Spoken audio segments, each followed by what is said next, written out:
Marie-Pierre Poirier, bonjour. Bonjour.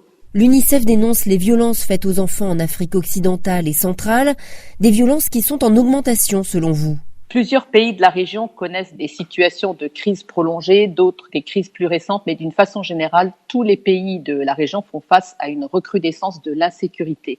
Au Burkina Faso, où j'étais en mission la semaine dernière, le nombre d'incidents enregistrés au deuxième trimestre de 2021 est 7 fois plus élevé qu'au même trimestre en 2018. Donc, énorme expansion de la violence avec une dimension transfrontalière des conflits. Expansion depuis le centre Sahel, le Mali, le Niger, le Burkina Faso, vers les pays côtiers. Le Togo, le Bénin, le Ghana, la Côte d'Ivoire, même la Guinée, au niveau des frontières, commencent à voir ces situations de violence armée contre les villages, contre les communautés.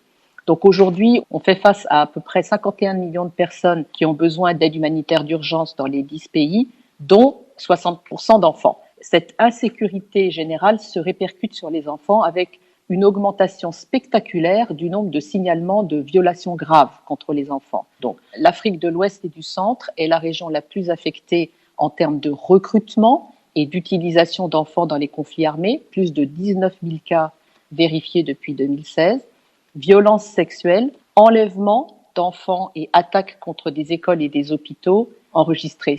Vous avez évoqué le cas du Burkina Faso, les conflits au Sahel, mais les violences envers les enfants sont aussi observées en Afrique centrale. Alors, c'est vrai que le centre Sahel n'est que l'une des zones où la violence fait rage. Au Cameroun, on fait face à 3 crises en même temps. On a déjà l'extrême nord, voisin du Nigeria, et les débordements du conflit dans le nord-est du Nigeria continuent de créer des besoins humanitaires considérables et on a noté récemment une recrudescence de ces attaques armées.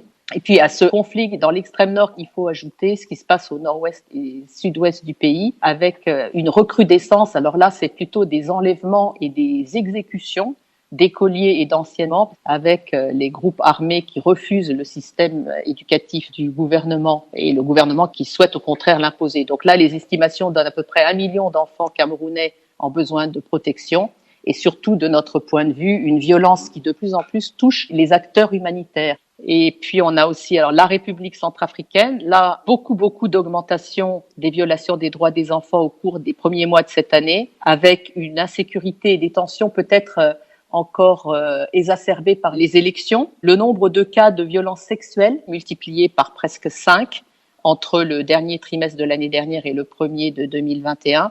Et le nombre vérifié d'enfants tués ou gravement blessés, 7 fois plus élevé au début 2021 qu'à la fin de l'année 2000. Et le nombre d'attaques et d'occupations d'écoles et d'hôpitaux a beaucoup augmenté. Au Nigeria, vous relevez que les enlèvements d'écoliers s'amplifient. Peut-on parler de business de l'enlèvement ? Franchement, on peut.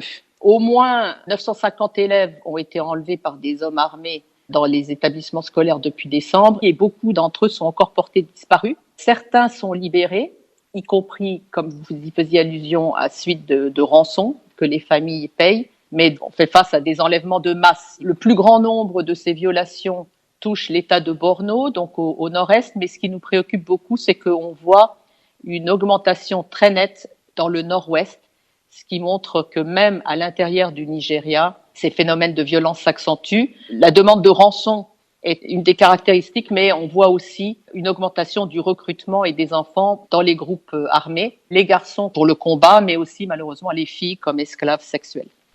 Et quelles pistes proposez-vous pour remédier à ces problèmes ?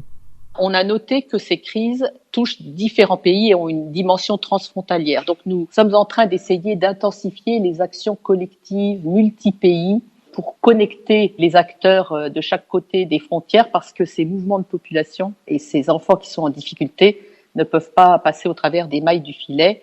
Et très important de ne pas faire simplement les choses dans le court terme, mais d'essayer de rebâtir des systèmes là où les gens arrivent. Deuxième idée, mettre l'accent sur les jeunes pour pouvoir mettre en valeur leur potentiel en leur donnant des opportunités de contribuer positivement à leur communauté. Troisième idée, peut-être l'engagement des communautés pour trouver des solutions qui répondent vraiment aux besoins.